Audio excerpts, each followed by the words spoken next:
A result and a second half performance we will want to put behind us. But this is a live match reaction show and time to pick the bones out of Ipswich Town 0, Brighton and Hove Albion 2.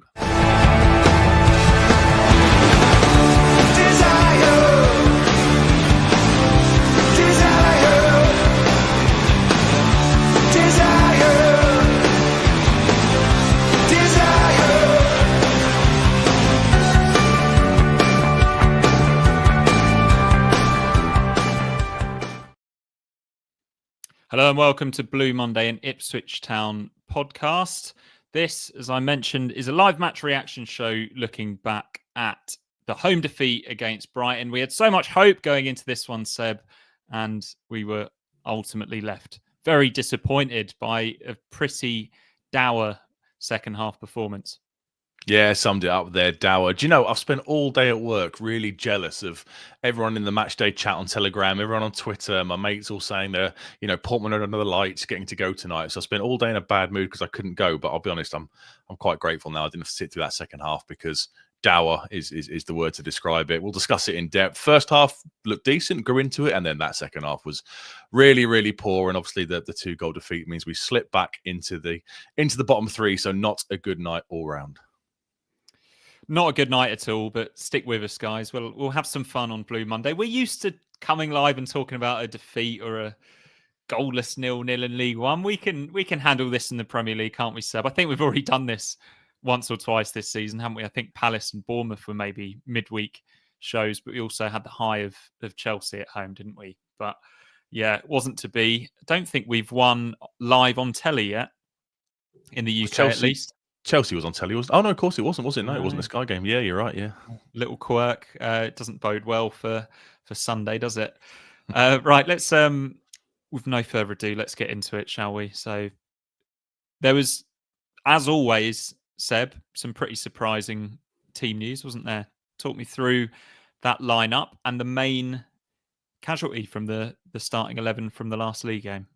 Yeah, so obviously Mr. Morsey dropped out. We were debating, weren't we, on was it the Flagship Show at the weekend? I've lost count of how many shows we've done this week. At some point this week, you'll hear me debating with somebody around who was going to start in the middle for this game. Obviously, Calvin Phillips cannot play on Sunday. He's ineligible. So we were kind of wondering, would it be kind of, Morsey and Phillips in the middle, rest Kiyus, because it's a very quick turnaround time between tonight and Sunday afternoon. But it was Calvin Phillips and Kiyus who kind of started, Morsey on the bench. And I think most of us probably expected Ben Godfrey to come in and Dara O'Shea to shift across to the not the third centre back, but the centre of the back three or the back four, whatever you want to call it. And Wolfie would probably be the unlucky one to drop out, but we saw O'Shea keep his place in that right-sided role, and Amari Hutchinson. A couple of kind of hints in the week that he was probably going to be around for the City game at the weekend, but he made a start. Didn't look that on it, I have to say, tonight. But yeah, Morsey was the biggest shock. But I was surprised Godfrey didn't come in. And Hutchinson is a plus point because again, on one of these shows, I think it's me and Rich on the podcast that hasn't been released yet today, we're wondering what we're going to do with the players behind the striker, given the injuries to the likes of Schmodic, etc., and Chaplin. So good to see that Hutchinson could obviously come in and he must have played. He played the whole game, didn't he? So good to see he got a full 90 under his belt. Yeah, and the Brighton team packed full of international talent, Seb. This fits nicely down the middle, doesn't it? And unfortunately for us, Mitoma and João Pedro passed fit for this game, and Adam Webster captaining Brighton. I think that was the first time he's played against us since leaving, in 2018.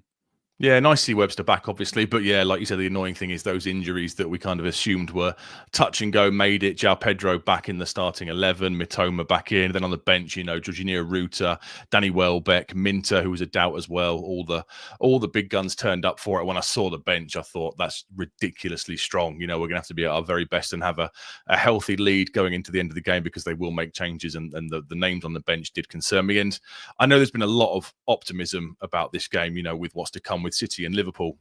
They've been winless in 7 or 8 games, wasn't it? But they've only lost 2. I think they've drawn an awful lot of games. But when you see the names on that lineup, it really puts it into perspective, the task that we're going up again week in, week out in this league. It's sometimes we're going to have games and nights like this where a bit of a sense check when you see the opposition lineup and you think to yourself, yeah, okay, a point. We've been saying 3 points is on the cards here, but when you see some of those names, you think maybe a point and get out of town is decent tonight. Yeah, and crucially, that point would have pulled us further away from the relegation places. It would have been a net win, wouldn't it, against Wolves and Leicester, who didn't pick up any points earlier in this match week. Yeah, very much so. But annoyingly, we got the high of this is football, isn't it? The high of last night, Newcastle win 3-0. We're jumping around thinking if we can get a win tonight, we'll suddenly jump up to 16th. We'll go a couple of points clear of Everton and pull away from the bottom three. And then we sit here 24 hours later and it's like this. And that's the task of the Premier League, isn't it? You know, this league is so ridiculously difficult and hard that sometimes it gives you a right good kicking 24 hours on for some real optimism. Yeah, let's get into this game then. And to be honest, Seb, I sit there and I watch the game when I'm doing the podcast, and I have my laptop with me. And every time there's a chance, I'll quickly write it down, check the time. I didn't write anything down in the first 20 minutes because we were just sitting in, weren't we? We were playing very safe. We were playing it long from the back. Delap was pulling out onto the left channel. Amari Hutchinson was our most he was the most central forward player at times. Wes Burns' starting position was higher up the pitch because he was there for the ball to be punted long to him, but then was tucking back into the wing-back position. But we were frustrating Brighton, and although we didn't have any of the ball and didn't threaten, Brighton certainly didn't look threatening either. No, nothing at all. We were very disciplined. The shape was good. It was quite clear that out of possession, Wes Burns and Leif Davis would drop back to make it more like a back five. And because we had so little possession for the first 15, 20 minutes, that was kind of the permanent state of things. They did nothing at all. You know, centre halves got high.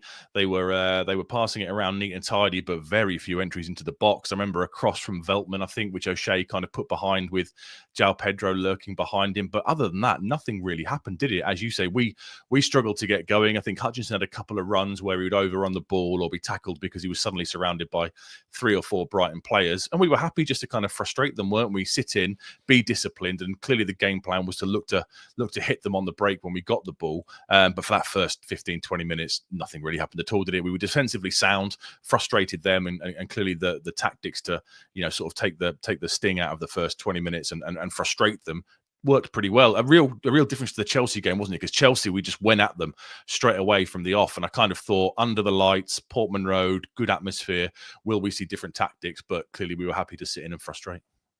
Did Brighton have the kickoff in the first half? I don't know. Sorry. Yeah. Because I was thinking, it dawned on me a few minutes in that Liam Delap hadn't smashed into anyone. Yeah, it was bizarre. Was it 16 minutes before he totaled something? Sometimes it's been 16 seconds so far this season. So, and then I think you put it in Telegram. I think you put it in Telegram, didn't you? Saying, right, game on now. And then the crowd got up a little bit, and that's when we started to see things turn slightly, wasn't it? He smashed into, was it Veltman or was it Van Hecker? I can't remember which one it was, but he smashed into them as we see so often, and that kind of got the crowd going a little bit because the first 15, 20 minutes it was a bit kind of subdued and a bit nervy. I thought it felt. Yeah, Neil in the chat said yes.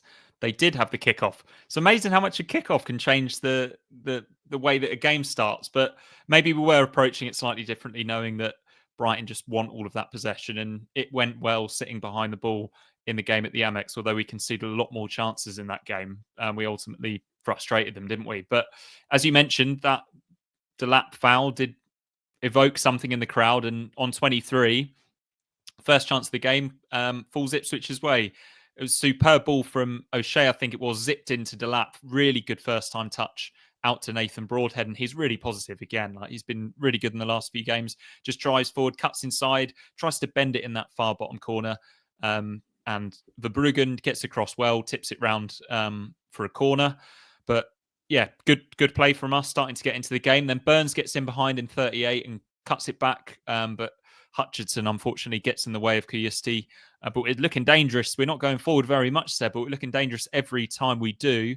And we have another decent shot from distance. This time it's Amari Hutchinson cutting in from the left and hitting a good right-footed, weaker foot shot, which for Bruggen, you'd expect him to save that and push it around the post. But considering we had about 23% possession, really heartwarming stuff, Seb, seeing us create all of those chances towards the end of the first half. It was, yeah. So it started, like you say, halfway through the half, 23 minutes, we had the Broadhead one. Delap had one as well, didn't he? Picked up in a very similar position to Broadhead, came inside and got a shot off. And Brighton had done nothing at that point, no shots on target, I don't think, from them up until that point. And we really looked to kind of take the game to them. And that got the crowd going. And you're kind of thinking, right, here we go. And you just need that little bit of kind of clinicalness, don't you, in the final third. The Hutchinson one was probably the best, and the Broadhead, the first Broadhead one, they were probably the best two chances. But we grew into that half really, really well. You know, defensively sound for the first 15, 20 minutes, a bit of a non-event as a contest. And then we sort of started to take the game to them. Things opened up a little bit. Those kind of four efforts were all decent efforts, kind of some on the break, some of our own making, with the likes of Delap doing what Delap does. And I felt, going into half time, I thought we were much the better side, looking to take the game to them. Brighton couldn't really get going at all. They kind of, you know, I could hear their fans coming through on the telly, but they really struggled in terms of penalty box entries and penetration. And I thought at half time, the happy days, we've grown into the half. We will carry on after half time once McKenna makes a couple of changes, and we'll really look to take the game to them. But as soon as we came out after half time, it was all a bit of a damp squib, wasn't it? It was, yeah. We'll get into that. John Pork says Burns cut it back so many times today. If only Chaplin was there, and that's totally right. Burns in that first half, it was a game that really worked for him, wasn't it? He was finding himself in good positions high up the pitch, and was really positive when he got the ball and was able to use his running power because Brighton were so high up the pitch. But unfortunately, yeah, as John says, Chaplin wasn't there for the pullbacks or even maybe Jack Taylor in those positions.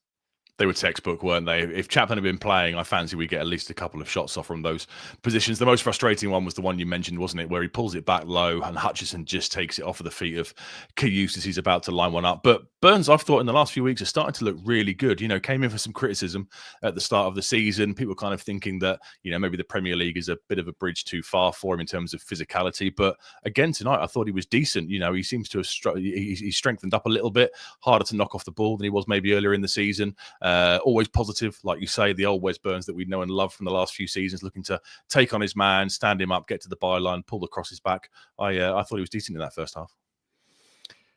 Yeah, so go into the second half, and I mentioned Delap didn't smash into somebody at the start of the first half, but he doesn't waste too much time in smashing into Veltman. Veltman had put in a really good, strong tackle on Delap near the end of the first half, and I think he was giving it to Delap a little bit. You can't always tell watching telly, and on TNT, you're kind of watching the game and kind of watching the press red button for Discovery Plus coming up on the screen every 5 seconds, but that's neither here nor there. But good to see from Delap, although I say it was good to see. I feel like he's maybe a little bit lucky that the ref yellow cards him for that, because he's made every attempt to just smash into Veltman there, who was giving as good as he got. But maybe it's a little bit much at times from Delap doing that, especially with VAR in the background. Yeah, you have to be so careful, don't you? They were having a right good ding-dong in the first half. As you say, really strong challenge, wasn't it? He was kind of taking on Veltman and Van Hecker throughout the first half. And it's a naughty one, and he is maybe a little bit fortunate. I presume it's the fourth official who picks up on it, because I don't think the ref was anywhere near it, was he, in terms of vicinity? And it's a bit of a silly yellow. Is that 7 now for the season? I think it is. As Trevor says there, yeah, needless, a bit silly, I thought. No need for it, really. But I guess he was getting a little bit frustrated, and he wanted to kind of leave one of them to remind them that he was still about. But 7 for the season now, 10 triggers a 2-match ban. There's no chance of him getting to game week 33 or whatever it is before it resets to 15 yellows. So expect him to be missing a game in the next month or two. And speaking of centre forwards smashing into opposition players, Seb, bit of a talking point in the 53rd minute as João Pedro sort of played in behind, isn't he? And Christian Walton comes out really quickly and sweeps the ball out to his right, to O'Shea, I think it was. João Pedro just leaps up into the air as if he's trying to block a clearance from Walton and absolutely smashes into him. It looks like a whiplash claim waiting to happen there, Seb. Absolutely clatters into Walton. And I think those of an Ipswich persuasion are asking, could this potentially be a red card? Ultimately, the ref gives a yellow card and VAR checks it and decides that it wasn't serious foul play. Where do you stand on it, Seb? I think it's a naughty one. I think he's got away with one a little bit there. You know, if you look in the replay, I don't think his eyes were looking at the ball. He kind of, doesn't make any attempt to get out of the way or slow down his run. He just hits Walton at full speed, and I think it's a naughty one that on another day, potentially he's not leading with his arm or anything, but it's a hefty challenge, isn't it? Walton obviously has to have a concussion check afterwards. It looked a really kind of painful, nasty one, and I think it's a really horrible one from João Pedro. And if it's not foul play, if VAR ruled it not to be foul play, fair enough. But I think on another day, under different circumstances, that could easily go another way, because I just thought it was a naughty one, and he wasn't looking at the ball when he collides with Walton. Yeah, there's a few different opinions here. Michael Warner says that it was like watching football in the 70s again. And yeah, Rob Martindale says it was a reverse Schumacher for those of a certain vintage. I think I know that reference, and it has nothing to do with Michael Schumacher. Rob Holmes says Walton looked dazed, then moments later they score. Spoiler alert, Seb. Yeah, really disappointing this one for us from our perspective, wasn't it? It was, wasn't it? Yeah, we just had that one chance before the goal, didn't we? It was a throw in for Burns. Yeah, throw in from Burns. I think it was Greaves knocks it down and Burns kind of stabs it wide. So that was a chance after the collision with Walton, then before the goal. And then Brighton come down the left, don't they? They have a throw in which Leif Davis was adamant wasn't their throw, and they take the throw in, and then does Greaves mess up the clearance potentially? He can't get a decent connection on it. It was the centre midfielder, wasn't it? Ayara was running to the byline, pulls the ball back to O'Reilly, who's got all the awareness and kind of, looks to square it to Matoma, who fires home. And does Leif Davis kind of, block the view of Christian Walton? Is Christian Walton slow going down because he's just been absolutely twatted by João Pedro? Potentially, he maybe a little bit still dazed, but a really frustrating goal to concede, because it's a couple of mistakes, and this is the level we're at, isn't it? They just punish you, don't they? At this level, I think. Yeah, I agree with Trevor there. So Trevor says Walton will be disappointed with the goal, but he was slightly unsighted. I think Leif Davis. I think it almost deflects in off Leif Davis. It's a very kind of close one. I think that's what keeps Walton from going down quickly and making the save, and a really frustrating one, because we hadn't started the half that well. We had the Wes Burns chance, and then, a team of the quality of Brighton, once they get ahead and you can see the players they can bring off the bench, they seem to just completely step it up, didn't they? And after this goal, we really struggled to get out of our half. We couldn't break their press at all. Their pressing seemed to go up another level. And from that point over, looking back on it now, it was game over, wasn't it? Yeah, I mean, you're hoping that, there's plenty of time left and we've got attacking players on the bench. We've got George Hurst to come on, but unfortunately there was absolutely no reaction from a positive perspective after that goal went in. Brighton get another half chance on 67 after some really sloppy defending over on our right side, which then with João Pedro hitting a well-struck half volley that's really well saved from Walton. A good reaction from Walton after the difficult moment for him a few minutes before, but a really good save with his reverse hand there from Christian Walton. Brighton are well on top here. Jorginho Rutter's come off the bench. He hits a deflected shot wide after some good play from him. On 70, we do make the changes. Should these have happened a little bit earlier, Seb? Sam Morsey and Jack Taylor come on for Kariusti and Wes Burns. I thought a good performance from Burns, but on reflection, did these come a little bit too late? Yeah, I think so, potentially. I thought Burns, like you say, did well. And obviously with the substitution of Taylor coming on, they pushed Amari Hutchinson out to that right-hand side. Maybe given the fact that Amari, things weren't really coming off for him tonight, were they? At times he overran it. At times his decision-making wasn't quite there. Maybe in hindsight, you look to take him off and put Jack Taylor straight into the 10 and keep Burns out wide right. But Taylor kind of went more advanced. And then we know Kariusti always around this time. He's not got 90 minutes in the locker. We know he always is the one to make way. And obviously Sam Morsey comes on because we're going to need Kariusti at the weekend, and Calvin Phillips is eligible against City. So makes sense. You're kind of hoping at that point the skipper will come on and, look to get a grip in the central midfield battle and take control of the game and look to put a foot on the ball and try and get us up the pitch. But it just didn't happen, did it? The subs were ineffectual and the second half just completely petered out. Yeah. And while we're live, Seb, some exciting happenings in the Hampshire derby at Old Trafford. Manchester United have turned it round to pull away from relegation trouble. Southampton sinking ever deeper. They're down, aren't they, Seb? Yeah, 100%. They're gone, and it's looking like Leicester are gone as well. And we find ourselves in a shootout with Wolves and Everton to try and get across the line. You know, it's a mini league of 5 teams, and we've just got to hope we come out on the right side of it. And there'll be so many more twists and turns before the end of the season. That Man United game must be quite a late winner, is it? There must be certainly in the last 5 minutes or so by now. So yeah, it could be worse. We could be at Man United having led for a lot of the game and then suddenly getting turned over 2-1 with a long trip home. Yeah. Very nice. A nice little distraction that, but we haven't finished talking about the Ipswich action yet. 81st minute, the substitute captain, Sam Morsey, makes a silly foul on the edge of the box. No need.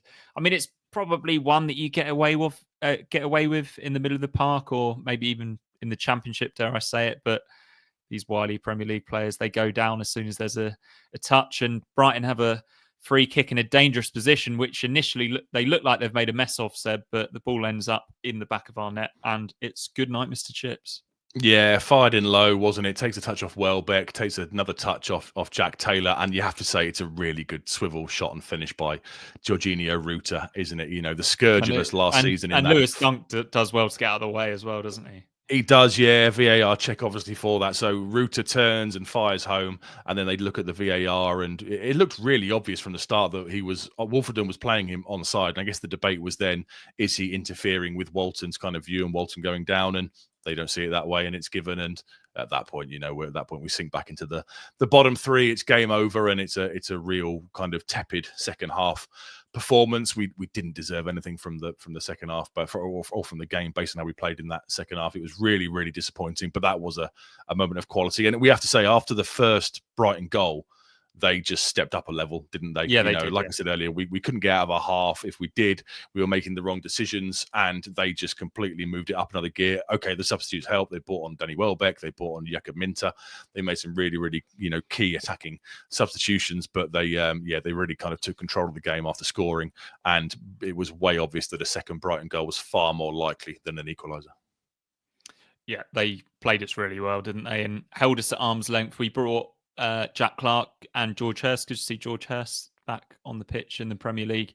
Delap and Phillips coming off a really difficult night in the end for Liam Delap, who has some really nice touches and battled hard, but you could tell the Brighton players were targeting him a little bit and winding him up, and it felt like every time there was a set piece, the referee blew his whistle because there was argy-bargy in the penalty area, but never making an actual decision. Just, I don't know.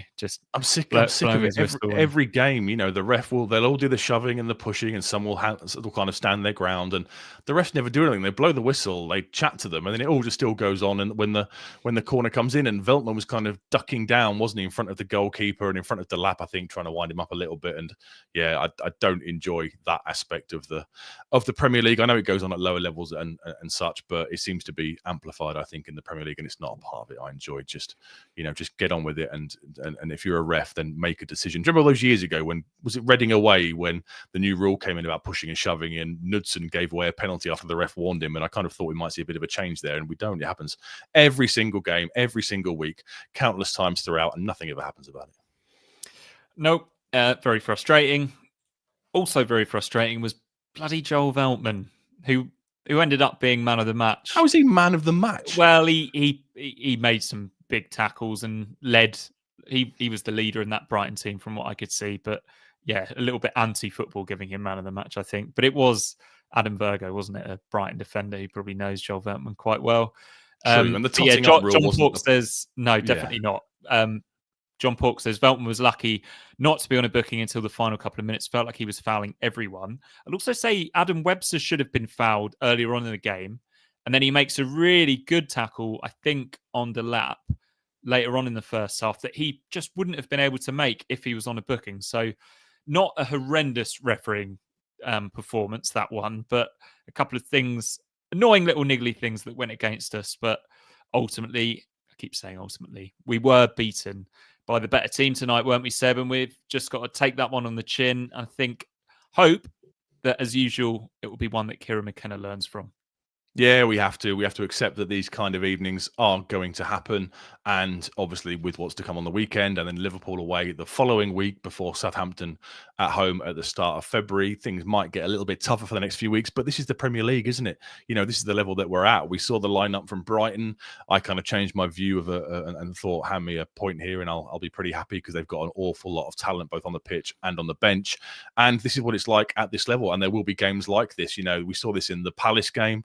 We saw this in the Everton game at Portman Road, where sides will kind of come, they will snuff us out, they will get a goal, and once they've got that goal, they are incredibly hard to break down and to find ways through because they just look to take control of the game with that Premier League nous and experience and physicality, which we do lack across the team. So a frustrating one. McKenna will learn. He always does. I assume there will be changes for Man City at the weekend in terms of personnel, and we have to go again and see what we can do against them. They're not in the best run of form at the moment, so you never know. You know, another, not an evening game, but another game under the lights on telly, a team from Manchester. We played pretty well last time that happened, so let's hope for a repeat performance and a bit of optimism come the weekend. Yeah, we'll talk about that Manchester City game, the signing of Jadon Philogene. We won't be joined by Rich Woodward in the second half of the show because selfishly, Seb, he has moved to the other side of Ipswich and can't get back in time. So we won't be hearing from him. But yeah, we've got plenty of other things to talk about in the second half of the show after we hear from our sponsors. Blue Monday is proudly brought to you in partnership with our friends at Atwell Solicitors, your ideal legal partner for work on property or business law. Their client care has repeatedly been recognised as outstanding, and they are people-focused with a plain English approach which sets them apart. They have offices in Ipswich, Colchester and London, and to find out more, head to atwells.com. Thank you very much to Atwell Solicitors, and also thank you to One Stop Badges, who also support the show. Seb, have you got any of those One Stop Badges left?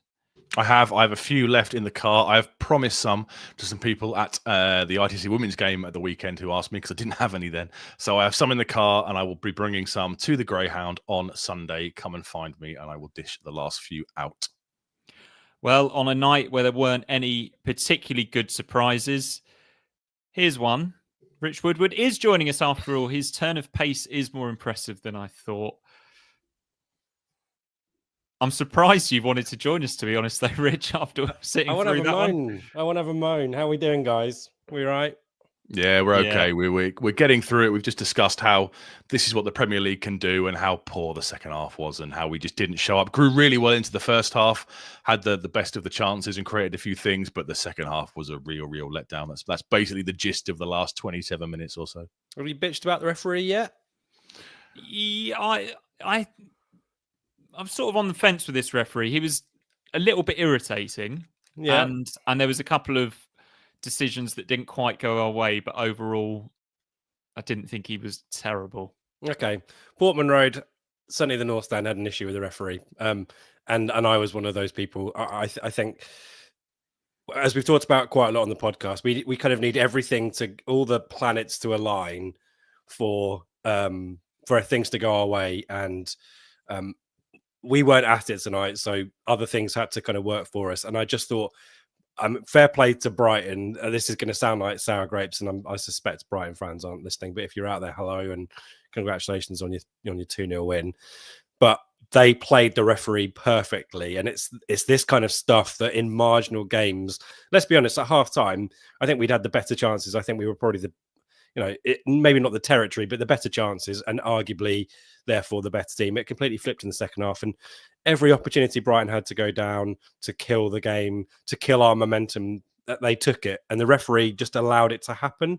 And we've kind of talked about this kind of cynical ploy now of players feigning injury, trying to con the referee to stop the game. João Pedro is a key example. Who was their number 34, by the way? Estepinian did it in the first half as well, didn't he? That one where Burns burst past into the byline, kept the ball in, looked to fire it across. It then went back out. And Estepinian, who's rolling around claiming he's been fouled, magically recovers to try and put the ball out. It's a really tricky thing for the referee to try and discern whether someone's faking it or not.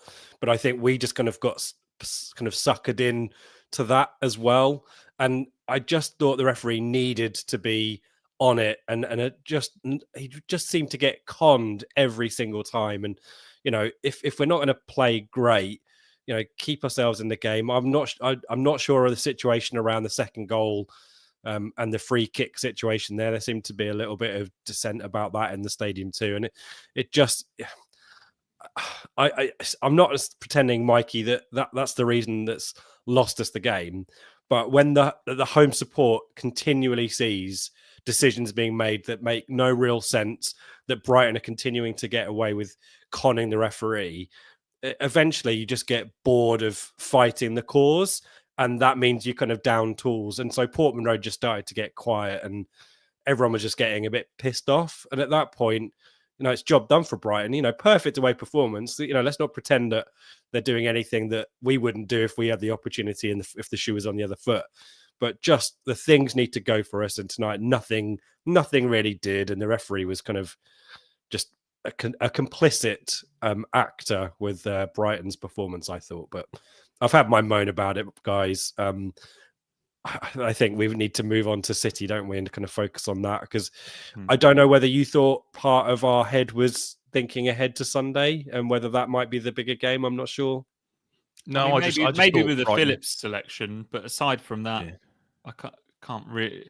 I mean, Delap played until the 86th minute, didn't he? I think this was very much seen as the one that we had a better chance of winning. That yellow card for Delap, by the way, off the ball, which I've obviously not seen back, really took the sting out of him as well, because he was charging into... I didn't think it was his best game tonight, but when he's on the card, he's half the kind of threat in terms of that high press, that energy. And I thought he maybe got away with one. The referee brought it back, didn't he, for that yellow card and the free kick, which, an example of Ipswich Town player makes a foul, immediate yellow card. Brighton, João Pedro made 5 fouls, 2 off the ball shoves for chances that they had. Charge into Walton. It takes that kind of challenge for him to eventually get carded. We have talked about that Delap foul though, Rich, and it was. Is it naughty? Yeah, I think it's silly. I think it's a naughty, silly one. Yeah, that's in his locker, isn't it? But what I'm saying is, they had players doing those kind of naughty off the ball little things all night, and Delap does. I guess Delap had a couple of bites, didn't he? But again, it takes Brighton 4 or 5 totting up procedures to get a card, and we're 2 or 3, if not 1. That's the frustrating thing. But no, okay. Well, are you looking to move on? Shall I leave you to it? Am I dragging you back into no, Brighton, not at all. No, we can talk about the league table though, because that's unfortunately that second goal that frustrating second goal to save us. Yeah, is the one that's moved us back into the relegation zone, and this is how it's looking. Different times when I clip this up, because Southampton were 1-0 up at Old Trafford. They ended up losing 3-1. Did they? Which means that Manchester United have pulled away. So yeah, as Seb mentioned earlier, it's a 4-team mini league really, because Southampton are as good as down already, aren't they? But yeah, a bit of a psychological blow and a bit of a boost for Wolves going into the weekend, do you think, Seb? Yeah, I think so. I think, as we saw, we were a bit euphoric this time yesterday, weren't we? Newcastle scored the 3rd goal. We jump out of the relegation zone. Wolves go beneath us. We're kind of looking ahead 24 hours thinking, right, we've now got a real chance against a team that have been out of form recently. Portman Road, under the lights, cracking atmosphere. And now we're all just deflated and it's just swung the other way. And the Wolves fans tonight will be like we were this time 24 hours ago. And as I said, this is going to flip so many times now, I think, between now and May. There'll be so many ups and downs. And we've got 2 really hard games coming up now before Southampton at Portman Road at the start of February. And let's be honest, anything we get against City and Liverpool are free hits, aren't they? They're bonuses. We've really got to look for that game for Southampton to win that one. That's a must win. And then we look to go again in February time. I guess the only kind of real positive in respect of Wolves, at least, is they're the Monday night football away at Chelsea, which isn't obviously an easy game. The annoying thing is that both Leicester and West Ham have kind of fairly low-key home games. Leicester home to Fulham, West Ham home to Palace. So that risks kind of compressing things even more if those go to the home sides, don't they? So, yeah, maybe Leicester might get back into it. It sounded like they were hard done by in their defeat to Palace. I know what that feels like. But yeah, it could be much more of a tighter race come end of Monday night, couldn't it? Yeah, I think is it six games without a win, or is it 6 defeats in a row now for Leicester? Though they're definitely trending in the wrong And direction. Fulham are hashtag no mugs, are they? So No. and Palace have, as they proved against Leicester, know how to get the points on the road. They know they've proven it at Portman Road too. So yeah, not easy games. You kind of feel like Potter and West Ham are probably going to maybe pull away, but yeah, if Fulham can do us a favour, that would be handy, wouldn't it? It would indeed. It hasn't all been bad news in the last 24 hours, has it? Because we signed Jayden Philogene at last late last night. That was announced, and there is already a reaction video on our YouTube channel, which you guys should check out immediately after you've watched this one. Just you just go back to a time where we hadn't lost 2-0 against Brighton, which must be nice. And tomorrow, going live first thing in the morning. So this has got a really short shelf life, this one, Rich. This is going to be straight on the scrap heap tomorrow, because we've got your pre-match show looking ahead to Manchester City, which was a pre-record. No spoiler that, is it? You had to do it like that. That's going to go live on our YouTube channel at 7 a.m. and, of course, down the podcast feed. And on Sunday, we'll be back to discuss a morale-boosting victory over Manchester City on Sunday evening. That would be rather special, wouldn't it? That would be an epic flagship. Yeah, I made a score prediction for the Man City game that I now immediately regret, and I think we slagged off Jayden Philogene's agent too, didn't we, in the pre-record on Wednesday night? So time flies in football, doesn't it? 24 hours is a short time. It is a long time in football, as they say. Yeah, it's a long time and a short time. Let's talk about Philogene then. If we're going to talk about Manchester City, what do you think the chances are of him being in the squad on Sunday, boys? Feels like the sort of game that he'd be bang up for. I think he'll be on the bench, yeah. I'd be surprised if he were to start unless Hutchinson can't go again. I thought Broadhead, I mentioned how I thought Burns kind of did well in the first half, kind of dropped off in the second half, but everyone did. But I thought Broadhead was another bright spark again tonight. You know, he made that chance in the first half, made the chance for Liam Delap by driving through the centre. And again, he's looked decent. So as long as he's good to go again, I'd have Broadhead's one of the number 10s. And then if Amari's good to go again, it'll be him. But if he hasn't got it in him with the recent absence through injury, then Philogene might get a start. But I'd expect to see him on the bench and then come off probably. I think we might make changes earlier than we did. I presume Delap will start up front again, but it might be kind of more 60 minutes. We look to bring in the likes of Hurst and Philogene on the weekend rather than 70 or whatever it was tonight. And now and again, Rich McKenna's changed his centre backs after a poor performance. Could you see the Cameron Burgess potentially coming back in for the game on Sunday? Yeah, we were having that chat in the North Stand second half. Yeah, I mean, I thought O'Shea and Godfrey, of course. Yeah, I was going to mention, I think Godfrey's got a shout, actually, of coming back in. I thought as good as the centre-backs were in the first half, they were poor in the second. I think it's Greaves who gets caught out for the first goal, isn't it? I think the ball over the top. I mean, he's tried to block it, but just didn't seem to work for him second half. And Cam Burgess, we talked about how harsh it seems to have taken him out of the team when he was doing okay. So it wouldn't surprise me. I think the biggest shout is for Ben Godfrey, though. I think we lack players in the team that get the ball up the pitch. And O'Shea was excellent in the air, certainly first half, but having him out in that right position. And if we're not going to try and spring Burns, because he was in so many great positions, taking up so many great positions, particularly first half tonight, to do that diagonal. And we were saying, well, who's the guy who does the diagonal? Oh, it's Cam Burgess who does the diagonals over to Burns. So I think there's lots of reasons to maybe do a bit of a reshuffle. And I would imagine Philogene's on the bench, but it's a cameo with a lot of excitement to kind of corral Portman Road into getting behind the boys. We just need to stay in the game long enough for that substitution to be of relevance, don't we? And Seb, do you have a starting 11 prediction for Sunday? I think Godfrey will come in. I think O'Shea will shift across. I think Greaves will probably keep his place.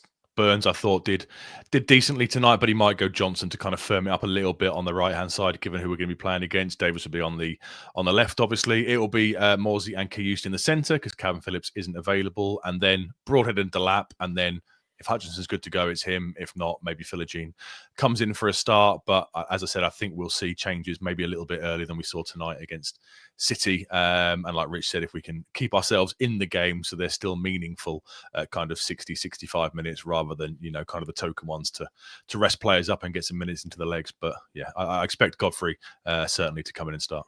I thought it was interesting, Mikey, how Amari didn't seem at all rusty. He was charging all over the place tonight, wasn't he? Maybe a few cul-de-sac runs, unfortunately, got into good positions. Yeah, not everything came off for him, but yeah, he was very mobile and very involved. Yeah. Yeah, after a lot of jeopardy and posturing by McKenna and his presser as to whether he might be involved, it was good to see him, and yeah, it seemed no ill effect. So, he's good to go again. It's just a shame we've got 3 days, is it, to rest, whilst City have got 5, but hey ho, that's the Premier League, isn't it? That's the Premier League. And again, we're missing out on being on Match of the Day, aren't we? It's another conspiracy. If you happy about this. Michael Down Under says, would you start with Hurst v City for his hold-up play and bring Delap on later? It worked a pretty good effect early this season at Brentford, but it's unlikely we're going to leave that huge asset on the bench against Manchester City, is it? No, and against his old club, he's going to be banged up for, isn't he? So yeah, no, I'd have her starting. I'd have Delap starting. And obviously, you can direct us to your fantastic pre-match show that we're going to hear from tomorrow. But give us a little taste of what we can expect from Manchester City at the weekend. Who's missing? Who's fit? Go on. Give us a little spoiler. The tactical pad to hand, Seb. I mean, I haven't got it. Spoiler alert on this computer. Check tomorrow. We do our usual kind of Monday Night Football tactical pad, and you will see the heat maps that they produced against Brentford in the 2-2 draw on Tuesday night. And the heat maps are insane. It's just out and out attack from City with centre halves. I think Bernardo Silva is the deepest lying player on the heat maps. He's got Akanji and Nathan Aki further forward than he is. And look, we know they are a relentless attacking side. We discuss on the pre-match show. Please make sure you give it a watch. We discuss kind of what we think's gone wrong with them over the last few weeks in terms of the squad makeup. Horrific injury list, obviously. We discussed the absences. Carl Walker is asked to leave. Obviously, Ruben Diaz is out. John Stones is out. So they have got issues, certainly, at the back, but we will still scare you with statistics and names like Erling Haaland and Phil Foden got a brace the other night, and they are still top for most things like penalty box entries and corners and all that good stuff. So yeah, it goes live tomorrow morning. Be sure to check it out, but if you can, watch it on YouTube rather than podcast audio, because you have to see that average positions versus heat map to believe it, because it's insane. It's like a game of kids football where the kids all just attack and no one does anything else. It was I've never seen one like that. I had to check it 2 or 3 times to make sure I wasn't clicking on the wrong things when I was building it all. It's one to see to believe. Gives us a chance, doesn't it? Because I mean, Brentford had loads of chances on the break before they scored the other night. I know they ended up coming back late, but yeah, we go into this one with it a lot more confidence than we did the away game, even though we had the momentum back then. Here's a question for you, Rich. Any chance City rest key players, given they've PSG away on Wednesday and the title's gone? I'm not sure they can really, can they? I don't think they. Yeah, the squad's not there. Yeah, maybe. Agreed. I mean, maybe we'll see James McAtee or somebody like that. Youth. Yeah. But what's more pertinent in this podcast is talking about what Ipswich are going to do, because obviously when you recorded the pre-match show, the Brighton game hadn't happened. So if you want to get questions in, please do, and put a Q at the start and a question mark at the end. And rather than asking about Man City, this isn't a pre-match show. We can do pre-match. We could talk about Ipswich. We did kind of caveat on the pre-record that without knowledge of Brighton, it is difficult to figure out what might happen. I think we've got the calls right about the central midfield, and other than that, it's kind of it's Amari's injury. We didn't really know the extent of that, so I think generally we did all right. But yeah, we could definitely do that now with the time we have. I also appreciate and see ITFC radio highlights comment/question, and if Mikey doesn't want to put it up because there's a naughty word in it, I can understand it, but I appreciate the sentiment. Thank you for posting it. Go on, Rich, bring it up. Okay, you can read it, Mikey, in your radio voice. Who had Brighton down as the biggest shithouses to come to Portman Road this season? I didn't. Yeah, wasn't expecting that. I think Chelsea were, though, weren't they? We It's beat Chelsea them though, 'cause so I of don't care. Cucurella, isn't it? We Yeah, beat it's them so we Chelsea. can forget about it. Cucurella Yeah. definitely though. Yeah, I agree with that. Out of interest, Rich, going back to the game, what was the reaction inside the ground for the João Pedro smash into Christian Walton? I think it's a really naughty one that he kind of got away with a little bit. Was that the consensus in the stadium? Opposite end for me. That's the trouble. You're relying on the south stand to get agitated by something, which I felt like there were offs, and they weren't happy with the yellow card afterwards. And maybe if it was down the north stand, there'd be more anger. I just didn't think the players got involved enough in that kind of situation. Yeah, Brighton would have done, wouldn't they? Exactly right. Shit houses.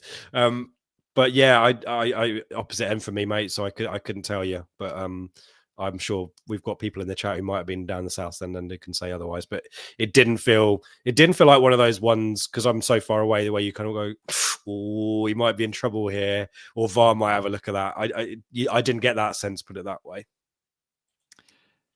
Who will be in goal? Speaking of Christian Walton, Michael Warner asked who will be in goal. Walton wasn't his best game tonight. He looked a bit shaky, especially after being smashed into. And Brighton fans were chanting, "He's one of our own" when he kicked the ball out of play. Can we talk about this? Walton comes back into the team on the basis of poor form from Muric, which I think is totally fair. You know, I maybe wouldn't have made the change, but totally understand why McKenna did. But Walton kind of comes in on the basis of long balls out from the back. And tonight, all the short passing that we know that Muric has got high pressed for and has made errors for, that we were keeping away from Walton having to do. And then we've just reverted back to it tonight. And maybe there was a tactical strategy behind it. It just felt like it just created unnecessary pressure. And obviously towards the second half, when Brighton realised there was an opportunity to force mistakes, it was really working for them, and we didn't go long. And I know that we haven't got really an out ball, and Burns has got better in the air, but I just wonder whether tonight we got suckered by just not keeping it simple with Christian Walton in the goal. But I wouldn't change it. You know, I don't think there's any massive mistakes that have caused goals that justifies the rotation. But again, just keep it simple. And if teams are going to press us, then we should be going long again. And that's worked for us at Fulham, Chelsea. I don't know why we've reverted, but anyway, second run over. I'm sure we can fit a couple more in. Yeah, still Dan Smith says he wants to be positive, but these losses seem to take it out of me more. It's harder than losing a League One game. I don't know. I think it's maybe because we've got used to winning, haven't we? It felt tonight like I know where Dan's coming from though. I kind of harked back to Cheltenham at home, where you kind of, it's a really grotty feeling defeat. You know, we haven't been, if Brighton had absolutely schooled us, passed it around us, dominated possession, hadn't resorted to dark arts, then you kind of hold your hands up and accept that, you know, Newcastle, there was no kind of excusing that. That was just a bad day at the office, and you get beat. They took their chances, happy, you know, good luck for them. We kind of lick our wounds and we move on. Tonight, I think obviously there's the wider context of the league situation and being out of the bottom three and looking to maybe create a cushion, which we haven't been able to do. But the nature of the goals and the opposition and the strategy, it did feel like watching a League One, a Cheltenham, a Lincoln type defeat, if I'm honest, for me at least. So I know. Go on. But they do have some good players, don't they? Who did you enjoy watching? Or maybe not enjoy watching, but who caught your eye tonight, Rich? The subs that came on for me, Welbeck and Rousseau, were really sharp, weren't they? Yeah, and I've got a lot of time for Matt O'Reilly. I really liked him. Where was he? It was MK Dons before Celtic. So yeah, I hadn't really clocked he was on the pitch. It was more the players that I thought, you're better than that, mate. You're better than that. So yeah, but yeah, I mean, what a bench, hey? I mean, that, I think someone posted higher up, you know, bench tonight, kind of League One bench, which is probably a little bit harsh, but when you can bring on Lewis Dunk and Danny Welbeck and Jorginho Ruta, yeah, they had so many good options. Different gravy, isn't it? Yeah. FXT Blues said we could have played all night and wouldn't have scored. Why did he change the system back to what doesn't work?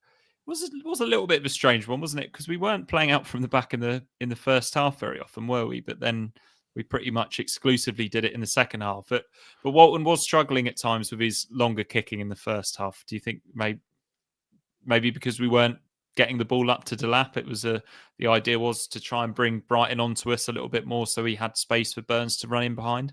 Yeah, perhaps we saw, didn't we? Was it the Newcastle game? We kept hitting it long to Schmodic and we were getting nowhere with it. So then we started passing out from the back. And maybe it was a bit of an acceptance tonight that, Webster's decent in the air up against the lap. And we didn't really, like Richard, have that out ball. We've kind of seen in the past, haven't we, the big switch to Wes Burns, who is decent in the air. I think from the off, it was quite clear that we planned to kind of, be defensively solid for certainly the first 10, 15 games. It was the polar opposite to the Chelsea game, wasn't it? Where we really came out the traps kind of flying and took the game to them. Tonight was clearly about, be defensively sound, let them have the ball for the first 10, 15 minutes, frustrate them, don't let them get too many chances, which they didn't. So that part of it did work well. That was clearly a tactical change that we adopted, not to go out all guns blazing for them. But yeah, I just think the playing out from the back thing, if you haven't got an option up front, you have to alter what you're going to do. Walton got away with one in the first half, I thought, didn't he? Played it to the edge of the box. I think he was quite lucky they didn't fall for one of their players. And then the kick that went out for a corner towards the end of the game. But at that point, the game was done. So yeah, I just think it was a couple of tactical tweaks based on what Brighton were kind of, doing against us. What do you see our approach being against Man City then, Rich? I'm going to spin that one. Yeah, I mean, aerial duels, Seb. I'm trying to remember the stats from... They're crap. They're bottom, believe it or not, for aerial duels in the league. But I thought that was a decline. But they were last season as well, which surprised me given some of the physicality and the height. It's probably going to be a Kanji and Aki at the back. So you might want to see Delap pull on to Matthias Nunez, who's filling in at right back, given Carl Walker's absence and Rico Lewis hasn't really got going this season. So we might see that as an option. He might pull wide onto one of the full backs and they might look to hit him long there, maybe. Yeah, I would not be passing it out from the back with Erling Haaland on the field, if I'm honest. And maybe he needs to tweak the system to be able to bring more aerial dominance into the wide positions too, because Broadhead is not going to win you balls if Walton sprays them left. I mean, all the long passes are going towards Wes Burns, aren't they? And eventually teams suss that out. And maybe that was the part of the reason. It was Wolfenden who was quite keen that Walton plays it out short during the game. There's quite a lot of chat between those two, and maybe it was a case of they've sussed that one out and kicking it down the middle towards Liam Delap wasn't working either. So maybe it was the least risky strategy was to try and play short. But yeah, I would be reverting back to that or figuring out something different. It's not a game to muck about in. We're still going to stay up though, aren't we, Seb? Absolutely. Keep the faith, everybody. Like I say, it's a 5-game mini league, and all we've got to do is finish ahead of one of either Everton or Wolves. Everton can't score goals, and the Wolves, is he the captain, Mario Lemina? He's come out and said he wants to leave, and he was dropped, so they're clearly not a happy home life there either. So keep the faith, everyone. We'll be fine. Rich, do you echo that?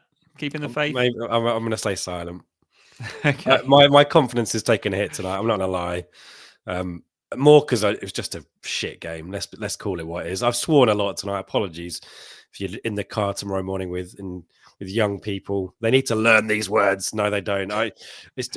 Emotions are getting the better of me. But yeah, I think all of us, as I said before, we're kind of hoping tonight might be the time where we kind of start to pull away from a little bit of the crowd around us, and the fact we haven't, and the fact we've lost it in such a grotty way.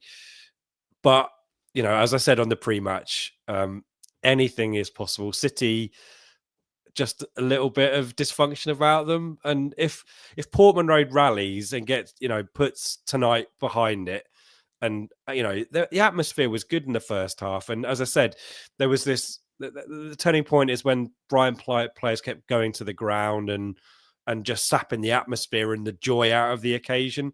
If we can get into them like we did to Chelsea, then there's every chance that Sunday will be better for us. But I just hate it. It's just tough being swatted away by teams like Brighton. No disrespect, they didn't really have to try hard to beat a second half. I think that's why I'm a little bit miffed, Mikey. I'm going to do a couple of quick questions because we've got a couple here. Aid Cooper, I don't know if this is any relation of Paul Cooper, but he said, what's happened to goalkeepers throwing the ball out?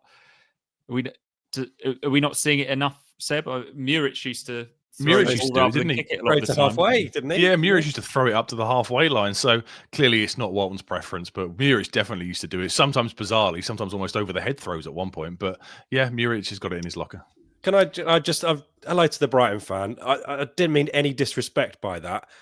There's the difference between losing to Man City and losing to Brighton. I think you can figure that out. That's the point I'm making here. You guys have had years of Premier League money. You're really established. You're doing really, really well. But you're not Man City. You're not Chelsea. You're not Arsenal, Liverpool. That was the point I was making. Congrats on the win. Welcome to the chat. We're happy to have you here, and it'd be great if you want to give us a view on Ipswich as well. But I'm just an Ipswich fan who's just watched his team lose. Give me a break. Continue. I think it's mellowed, Rich. I think Thanks, Chaos. if you tuned in from the start, we've been fairly complimentary about Brighton. Yeah. But I think Brighton fans would say they weren't at their best perfect, tonight. Perfect away performance. Perfect away performance. And as I said before, if we'd shithoused a 2-0, I'd be jubilant, and I'm not. So it's just football, isn't it? And we got away with one at Brighton Stadium. Let's be honest, we probably should have lost that one and didn't. So look, maybe they owed us one, but the point still stands. There's a difference, to being turned over by the top of the milk of the cream of the Premier League, and then everyone below sixth. But I know that sounds harsh. Move on, Mikey. I'm getting myself into trouble. I'm digging a hole for myself. John Pork is crackling away in the comments, asking, when will Kuyusti be fit enough to play a full 90? We lose so much when he comes off. Yeah, I hadn't really thought about that much, Seb, that he doesn't play 90 minutes. And is there a danger that he doesn't play on Sunday? Could we potentially see Morsey and Taylor? It would have to be Jack Taylor in for him. I'm not sure he's going to be able to play 90 minutes all season. I think the knee injury is very clearly being managed. Obviously, he had a deal lined up moving to Brentford that fell through because of the injury. Maybe it requires surgery, but I wouldn't be surprised if we see this continuous kind of 60 to 70 minute substitution for the rest of the season to get him through the games. And it is frustrating because he's one of our best players this season. He had so much central midfield in terms of his physicality and his ability to drive us up the pitch.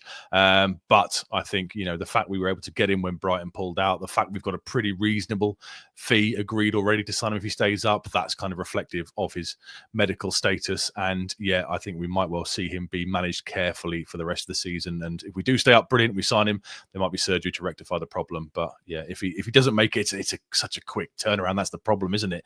You're talking less than 72 hours. Man City come to town. So if he doesn't make it, we know Phillips is ineligible. So Jack Taylor will get a start, and I guess Luongo will be the midfield backup at any point. But he was subbed tonight with Sunday in mind, right? It wasn't. It was about the same normal time, though, wasn't it? It was the normal time that he comes off the pitch. So I think it was absolutely a preservation sub for Sunday, if I'm honest. But might be wrong. I've been wrong about a few things tonight. Let's be honest. Emotional, Mikey. Emotional. How are you doing, by the way? You must be emotional. You're not sleeping, surely. I'm doing just fine, Rich. Good man. We've got Manchester City at home on Sunday. I'm not going, but I'm looking forward to it. Bad night in the office, this one, and one that we'll quickly look to forget about. And a win, or maybe even a draw against Manchester City, will quickly... A win against Manchester City. You said the word, Seb. It sounds all right, doesn't it? See you soon, guys.